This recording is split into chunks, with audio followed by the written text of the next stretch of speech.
कि हाथ अगरबत्ती, पैर मोमबत्ती, सीना संदूक और नाक बंदूक, और हाथ पैर में दम नहीं पर हम किसी से कम नहीं। जब ये शादी के लिए लड़की वाले इनके देखने के लिए आए तो इनके पिताजी ने लड़की वालों से पूछा कि आपने लड़के को अच्छी तरह से तो देख लिया ना? तो लड़की के पिताजी ने कहा, अरे हमें क्या दिखाते हो, किसी अच्छे डॉक्टर को दिखाओ। हुए कमजोर हम इतने सनम तेरी जुदाई से, कि हुए कमजोर हम इतने सनम तेरी जुदाई से, कि खटमल खींच ले जाते हैं हमको चारपाई से। और कोई लाहौर कहता है, कोई मुंबई बताता है, कि कोई लाहौर कहता है, कोई मुंबई बताता है, मगर ये तो निकले हैं हड़प्पा की खुदाई से। एक बार जोरदार तालियां बजाकर आलोट से हमारे बीच में आए नंदकिशोर अकेला जी, आपके बीच में पहली बार यहाँ उपस्थित हुए हैं, स्वागत। ये महिला सशक्तिकरण का शानदार उदाहरण है। वो सुरेश जी वडेरा साहब कहाँ है? मेरे को आधा गिलास पानी चाहिए। नहीं, मेरे को डूब के मरना है। भाई साहब, एक पुरुष की इस तरह सरेआम मजाक उड़े, उसे तो डूब ही मरना चाहिए। अच्छा, इतने पुरुषों के होते हुए मजाक उड़े, मैं तो कह रहा हूँ आधा आधा गिलास सबको दे देना चाहिए। मैं ये सारे जितने भी कवि है, समाज की, देश की, दुनिया की समस्याओं की बातें करते हैं, मैं बिल्कुल नहीं करता। मेरे खुद के ही रांडी रोने इतने हैं कि उनसे ही फुर्सत नहीं मिले। मैं अपने बारे में बात करूंगा भाई साहब, और ऐसे दौर में कि आज हर आदमी दूसरे की बात करने में लगा हुआ है। सारे लोग दूसरों को सुधारने में लगे, खुद के बारे में सोचने का तो उनके पास टाइम ही नहीं है। तोहमतें कितनी खुद पर भी, ये तो कोई आंकता नहीं है। तोहमतें कितनी खुद पर भी, ये तो कोई आंकता नहीं। हर निगाह उठती है गैरों की तरफ, यहाँ खुद के गिरेबान में कोई झांकता नहीं।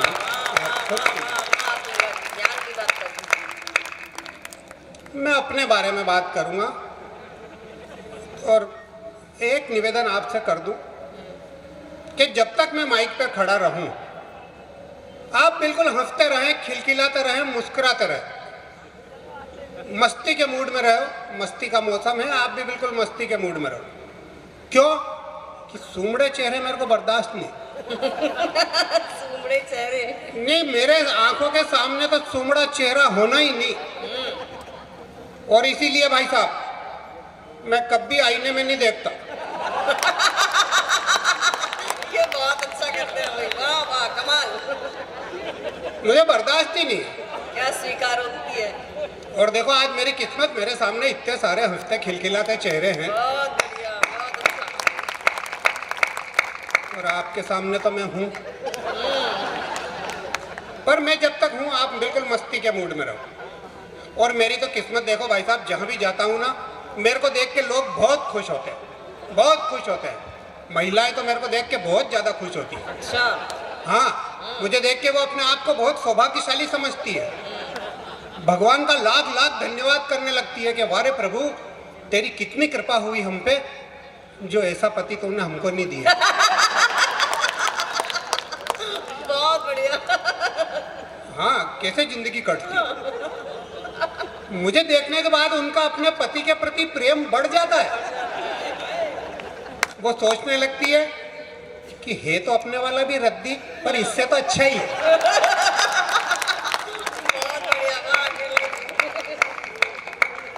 अच्छा, इसका ये मतलब नहीं है कि जिसको मैं मिल गया वो कोई छाती माथे कूट रही है। बिल्कुल नहीं, वो भी खुश है, वो तो और ज्यादा खुश है।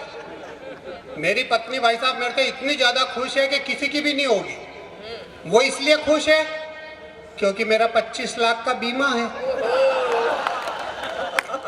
और वो जब जब भी मुझे देखती है एकदम खुश हो जाती है। उसे लगता है कि अब तो बहुत जल्दी पैसे हाथ में आने ही वाले हैं।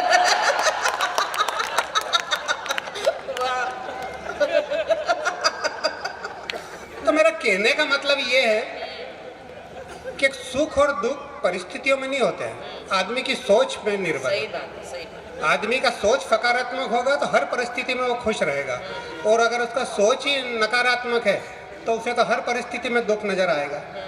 हौसला जीने का जो कदम दर कदम रखता है, हौसला जीने का जो कदम दर कदम रखता है, पराए गम से जो आंख अपनी नम रखता है, खुल के ठहाके लगा सकता है बस एक वही जो अपने सीने में गम छुपाने का दम रखता है, जो अपने। और आज ऐसे ही जाबाज लोगों के बीच में मैं कविताएं पढ़ रहा हूँ। भाई साहब, प्रख्यात जी ने अपने अंदाज में बात कही, मैं भी अच्छी बातें कहूँगा, देश प्रेम की बातें कहूँगा, लेकिन मेरा अपना अंदाज है। हंसने हंसाने की बात करूँगा, लेकिन हंसी में उड़ाने की एक भी बात नहीं करूँगा। बहुत अच्छा, वाह। हर बात में कोई बात है, अगर आप देखेंगे तो बहुत मजा आएगा। देखिए, मैं बता रहा था कि दुबले पतले आदमी की बड़ी विचित्र समस्याएं होती है।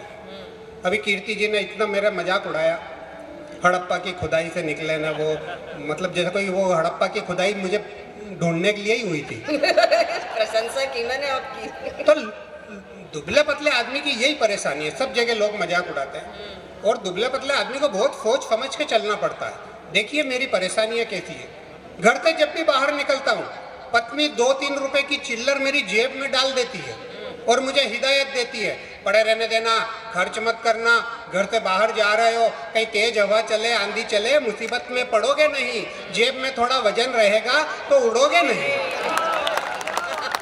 वाह। तो उस बेचारी को मेरी बहुत चिंता है सा। पर देखो कभी कभी क्या होता है, ज्यादा चिंता भी चिंताजनक हो जाती है। सही बात। एक बार क्या हुआ कि मैं कहीं जाना था, मुझे तैयार हुआ, खूंटी पे कपड़े टंगे हुए थे, मैंने शर्ट पहनी, पैंट पहनी, और कमरे से बाहर निकालने के लिए जैसे ही पहला कदम उठाया, मैं तो धड़ाम से नीचे गिर गया। अच्छा। और मैंने कहा क्या हुआ, पैर उलझ गया। जैसे तैसे खड़ा हुआ, फिर पैर उठाया, फिर गिर गया, फिर खड़ा हुआ, फिर गिर गया। पत्नी घबरा गई, एकदम हाथ पकड़ के मुझे पलंग पे लिटाया। उसने सोचा है कि इनका कुछ ब्लड प्रेशर हाई लो हो गया है, तो इनको चक्कर वक्कर आ रहे हैं। अब मैं जानूं कि मेरा ब्लड प्रेशर तो कभी हाई लो हो ही नहीं सकता। अरे जब ब्लड ही नहीं है तो काहे का हाई ने काहे का लो। पर कोई ना कोई परेशानी तो थी। डॉक्टर को फोन लगाया, डॉक्टर तुरंत आया, उसने जाने कहाँ का हाथ लगाया, जाने क्या क्या किया, और 2 मिनट बाद ही बोले चलो खड़े हो जाओ। मैं खड़ा हो गया, बोले चल के दिखाओ। मैं चलने फिरने लगा, मैं तो एकदम ठीक हो गया। मैं भी आश्चर्य में आ गया, पत्नी भी आश्चर्य में आ गई। बोले डॉक्टर साहब इनको क्या प्रॉब्लम थी ना, आपने ऐसा क्या इलाज कर दिया कि 2 मिनट में ये एकदम ठीक हो गए। तो डॉक्टर साहब ने कहा दरअसल क्या है कि इनके पैंट की एक तरफ की जेब में 6 रुपए की चिल्लर पड़ी थी, तो वो एक साइड लोड ज्यादा होने की वजह से इनका बैलेंस बिगड़ रहा था। बहुत बढ़िया। वो बेचारी भूल गई, एक बार रख दिया ना, फिर डबल से रख दिया, ओवरडोज हो गया। ओवरडोज। तो डॉक्टर साहब ने इलाज क्या किया ये भी देख लो। डॉक्टर साहब ने कहा कि इनके पैंट की एक तरफ की जेब में 6 रुपए की चिल्लर पड़ी थी, इसलिए इनका बैलेंस बिगड़ रहा था और ये बार बार गिर रहे थे। अब मैंने 3-3 रुपए की चिल्लर दोनों साइड की जेब में कर दी है, तो अब बैलेंस बराबर है, अब चिंता की कोई बात नहीं। तो बात समझे आप कि बैलेंस से ही दुनिया के सारे काम चलते हैं। बैलेंस बिगड़ जाए तो दुनिया का हर काम बिगड़ जाता है जी। 2 पंक्ति में आपको बताता हूँ कि जैसे ईंटों के बैलेंस पे दीवार टिकी रहती है, सीटों के बैलेंस पे सरकार टिकी रहती है, और नोटों का बैलेंस हो तो व्यापार टिका रहता है, और प्यार का बैलेंस हो तो परिवार टिका रहता है। प्यार का बैलेंस। बहुत अच्छा बोला। वाह वाह वाह। तो मैं बता रहा था पत्नी बेचारी मेरी बहुत अच्छी है, मेरी चिंता करती है, और करना भी चाहिए। देखो आखिर मैं उसका पति हूँ, हाँ कैसा भी हूँ तो क्या हो गया, कैसा भी हो। नहीं उसकी मांग का सिंदूर हूँ मैं, हालांकि चुटकी भर हूँ। इसमें हंसने की क्या बात है, देखो सिंदूर तो चुटकी भर ही काम में आता है। किसी को ज्यादा सिंदूर मिल जाए तो ऐसा थोड़ी कि मुट्ठा भर भर के माथे पे लगा। तो जितना भी ज्यादा दिख रहा है ये सब वेस्टेज है। सिंदूर इतना सा ही उपयोग में आता है भाई साहब, और नारी जब इतना सा सिंदूर उपयोग करती है तो उसमें कितना परिवर्तन आ जाता है। देखिए आप, उसकी नारीत्व की गरिमा बढ़ जाती है, उसके सौंदर्य में निखार आ जाता है। पर नारी एक जगह और सिंदूर का उपयोग करती है। अगर बात आप तक पहुंच जाए तो आपका भी प्यार मुझे मिले कि चुटकी भर सिंदूर की लाली सुहागन के मुखड़े का नूर बढ़ा देती है। चुटकी भर सिंदूर की लाली सुहागन के मुखड़े का नूर बढ़ा देती है, पर वो अमर सुहागन हो जाती है जो भारत माँ पर अपना सिंदूर चढ़ा देती है। भारत माँ पर। मैं ऐसी छोटी छोटी पर बहुत काम की बातें करता हूँ भाई साहब, पर लोग तो मेरे को देख के ऐसा समझते हैं जैसे मैं किसी काम का ही नहीं। मैं आज जैसे ही आया, पीयूष जी गुप्ता ने मेरी बहुत खातिरदारी की साहब, थोड़ी थोड़ी देर में कुछ ना कुछ खाने पीने का लेके आ जाए। वो बोले ये खाओ वो खाओ, आप दूध पी लो। अरे मैंने कहा नहीं चाहिए। बोला नहीं नहीं आप खाओ। मैं उनकी मेहमान नवाजी का कायल हो गया। मैंने कहा कितना इनका भाव है। वो तो बाद में देखा, इन्हें कमरे के बाहर अपने मित्र से बात कर रहे थे कि यार इसको खिलाओ पिलाओ ताकि ये इसमें थोड़ी जान आ जाए, तो शाम को अपने कार्यक्रम में काम आ जाए। ये तो कहीं ऐसा नहीं है कि कार्यक्रम के पहले ही काम में आ जाए। लोग मेरे को देख के ऐसा ऐसा अनुमान लगाते हैं, मेरे को बहुत बुरा लगता है। अरे आदमी की काया क्या देखो रे, आदमी का व्यवहार देखो है, उसकी बोली चाली देखो। आदमी में गुण हो तो आदमी अच्छा, नहीं तो आदमी भले ही प्रख्यात जी जैसा खूबसूरत हो न लखन नहीं हो तो क्या काम का।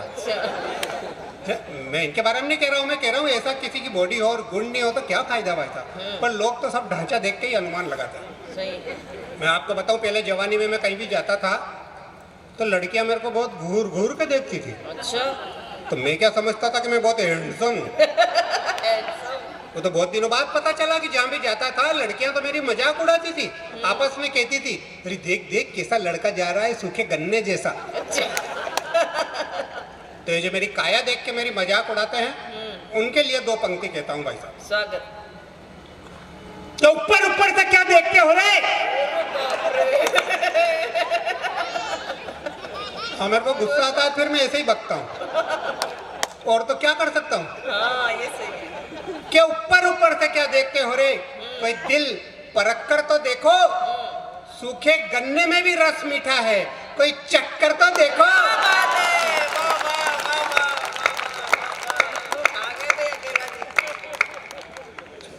पप्पू पास हो गया।